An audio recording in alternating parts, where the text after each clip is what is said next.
I don't link character to winning. This team showed an unbelievable character against Inter, and we lost. Showed unbelievable character against Chelsea, and we were the better team. We didn't manage to win. Same players, same intentions, being more efficient and winning matches. That's the difference. Arsenal Football Club, a name that once struck fear into opponents thanks to legends like Thierry Henry and the unbeatable Invincibles.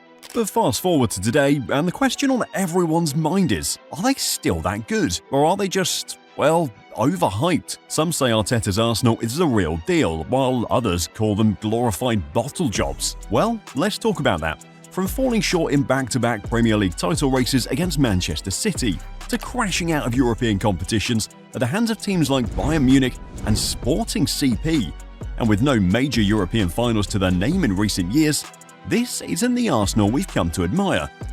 So it begs the question, what's really going on with the Gunners? But before we talk about that, can we understand how good was Arsenal? You see, the debate about Arsenal being a good team in the Premier League is a new occurrence because in the year 2003, they were a force to be reckoned with. You've heard of the Invincibles, right? They went an entire Premier League season without losing a single game. Impossible! But here's the thing, it wasn't just the results, it was how they played. Wenger's Arsenal was like poetry in motion. Quick one-touch passes, outrageous counter-attacks, and Thierry Henry casually making defenders look like they forgot how to play football. The guy didn't just score goals, he made art out of them. They had Vieira in midfield, an absolute machine. He bossed games like he owned the pitch. Then there was the defense. Sol Campbell and Kolo Touré were a human brick wall. You could try breaking through, but good luck with that. Now the genius behind all of this? Arsene Wenger. He wasn't just a manager, he was like a football scientist. Wenger brought tactics, finesse, and even proper diet into the game, when everyone else was just eating pies and hoping for the best. This guy made players better. He took Henry from a struggling winger at Juventus and turned him into Thierry Henry. That will be something we will set down in history, and whatever people can say, people will remember that the season 2003-2004, we were unbeatable. It was a team that played fearless football with a vibe of, we're better than you and we know it. Honestly, they made the Premier League their playground.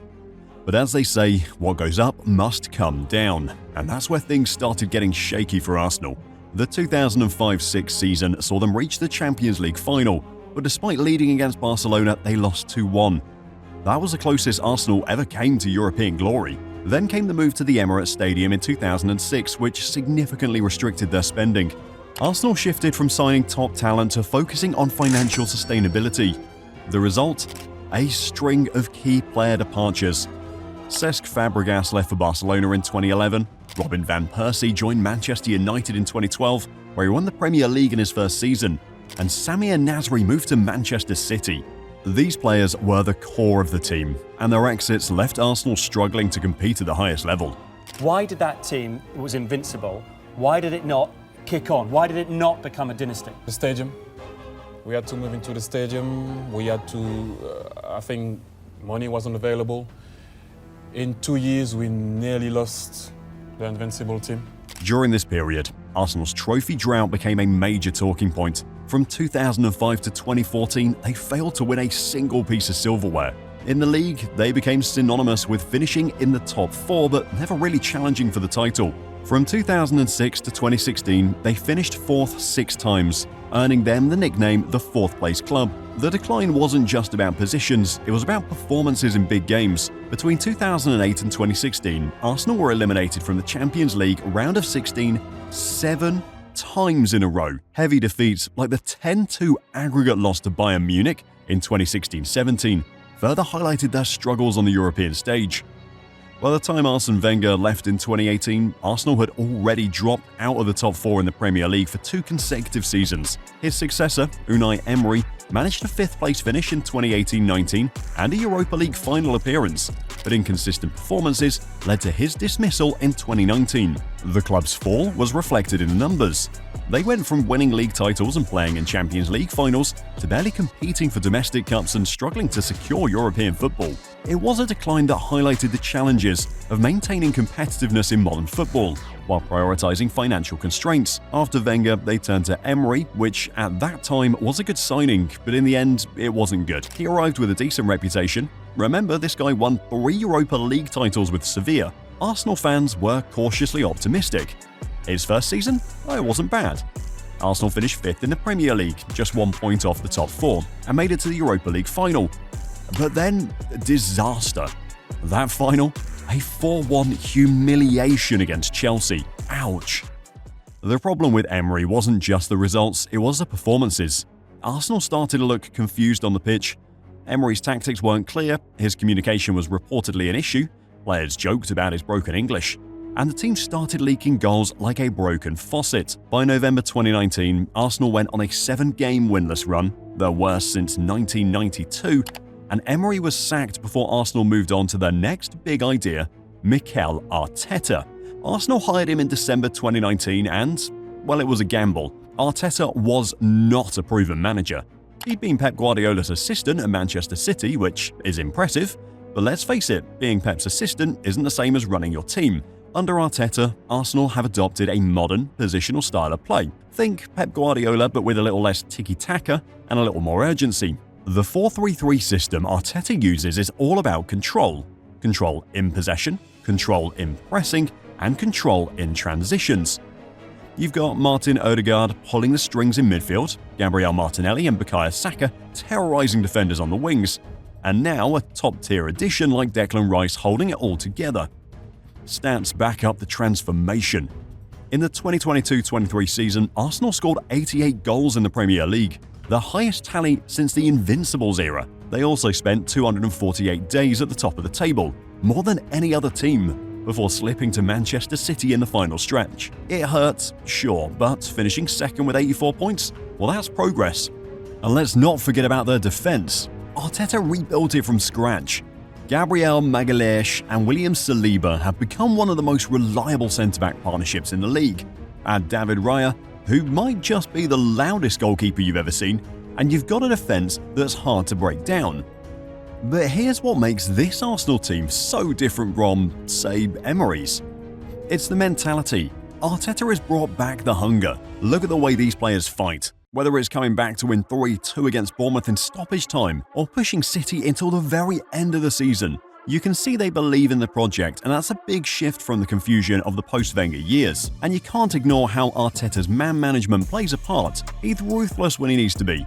Remember when he dropped Aubameyang for disciplinary reasons and then shipped him off to Barcelona? It sent a message. No one's bigger than the team. That's exactly the kind of leadership Arsenal lacked before. But how good has Arsenal been in past seasons? In the 2023-24 season, Arsenal stepped it up again. They finished second in the Premier League with a whopping 89 points. Yep, 89, only 2 behind Manchester City. Just 2. It was another epic title race with Arsenal pushing City to the final day. But that's not just progress, that's title contender material. And the squad? It's stacked. Aaron Ramsdale held down the fort as a goalkeeper for some time. He's been solid, pulling off match-winning saves and becoming a fan favourite. But Arsenal made a bold move and brought in David Raya as their new keeper. Now, Raya has been one of the most important players in Arteta's squad. This guy is one of the best distributors in the league, and his competition with Ramsdale is pushing both keepers to new levels. Offensively, Arsenal was electric. With Bukayo Saka, Gabriel Martinelli and Martin Ødegaard leading the charge, they were tearing teams apart. Ødegaard in particular was on another level, scoring and assisting like a man possessed. The midfield got a massive boost with the addition of Declan Rice. His presence brought more stability and control to the team. Defensively, they've stayed strong. Gabriel and William Saliba continued their rock-solid partnership at the back. Even when Saliba was sidelined with injuries, the team showed resilience, though his absence hurt in crucial moments. Here's the thing, Arsenal isn't just playing great football, they're consistently getting better. In 2021-22, they finished 5th. In 2022-23, they hit second with 84 points, and in 23-24, they climbed even higher with 89 points. That's a team that's not just competing, they're growing, evolving, and learning from their mistakes. So yeah, Arsenal ended up second again. But when you're losing the title to one of the best Manchester City teams in history by just 2 points, you know you're close. The big question for this season was, can they take that final step and bring the Premier League trophy back to the Emirates this season? And honestly, everyone thought it was going to be this season. But guess what, Arsenal did not really look like the team we saw last season. Instead, Liverpool's new coach Arne Slot has taken the spotlight. But why has Arsenal been playing badly? After being so close to glory in the last 2 campaigns, sitting 9 points behind Liverpool after 12 games feels off. But let's break it down. There are 3 big reasons for this dip in form. But before we talk about this, please click the subscribe button. It would really help us. Thank you. First, the mentality shift. Last season, Arsenal were relentless. They led the league for months, played like champions, and had that fire to go toe-to-toe with Manchester City. But this season, something's missing. They've fallen behind 1-0 in 4 games this season. That's as many times in their previous 31 games combined. What's worse, they've conceded the opening goal in 3 straight away matches, something we haven't seen since before Arteta took over. It's like they've lost that killer edge, the confidence to dominate games from the first whistle. Even their pressure seems less intense, like they're waiting for something to happen instead of making it happen. Then there's the red card problem. Arsenal have been their own worst enemy with discipline this season. Reckless challenges and moments of frustration have left them with a man down in crucial matches. You can't play with that kind of recklessness and expect to stay in a title race, especially in a league this competitive. And this red card has led to them dropping points to teams like Bournemouth. And finally, the injury to Martin Ødegaard at the beginning of the season was also a big reason for their unstable start. Ødegaard is the heart and soul of this team, the captain, the playmaker, the guy who takes risks and pulls the strings. Losing him to an ankle ligament injury in September was a massive blow. Without him, Arsenal have looked disjointed in attack, struggling to create those killer chances. It is no coincidence that their poor run of form coincided with his absence. The good news? Ødegaard is back, and you could feel the difference in their recent performances. It's like the team found its spark again, with Ødegaard leading the charge. Now, let's not forget the context here. Arsenal have already dropped more than 12 points this season, over half the number they lost in the 2022-23 campaign. That's tough, but it's not impossible to recover from. Remember, only a handful of teams in Premier League history have come from this far back after 10 games to win the title. Blackburn did it in 1994, Man United did it in 02-03, and City twice in 13-14 and 2021. So while the odds are stacked, it's not over yet. With Ødegaard back, Arsenal have a chance to turn things around, but they'll need to fix their mentality, cut out the disciplinary issues, and rediscover the fearlessness that made them such a force last season. Time to see if this team has the grit to fight back. But they still have to work on some things so they can get as good to win the Premier League as the Invincibles. Well, even though they've lost some games this season, they could still go on to win the Premier League and match their 2003 success. But what do they need to do? Well, first up, consistency is king. The Invincibles didn't just have talent, they had consistency. They didn't let setbacks derail their momentum. No panic, no overreaction, just steady performances week in, week out. This Arsenal team needs to channel that same mentality. Dropping points in games they're expected to win has been a recurring issue, especially this season. They've already dropped 12 points after 10 games, a trend that needs to stop. Grinding out results on tough days is what separates champions from contenders. Then there's leadership. The Invincibles were stacked with leaders: Patrick Vieira, Thierry Henry, Dennis Bergkamp and Sol Campbell. These guys didn't just play well, they demanded the best from everyone around them. Arsenal has leaders now too, like Martin Ødegaard, but they need more voices stepping up, especially in tough moments. The injury to Ødegaard exposed this team that they lack leaders. And leadership isn't just about wearing the armband, it's about driving the team forward when the chips are down. Third, they've got to cut out the errors. The Invincibles didn't give their opponents an inch. Arsenal this season?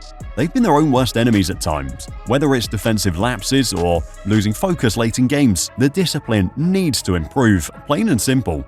This team has the talent to beat anyone, but giving away cheap goals or going down to 10 men is a recipe for disaster. And finally, mental toughness in the title race.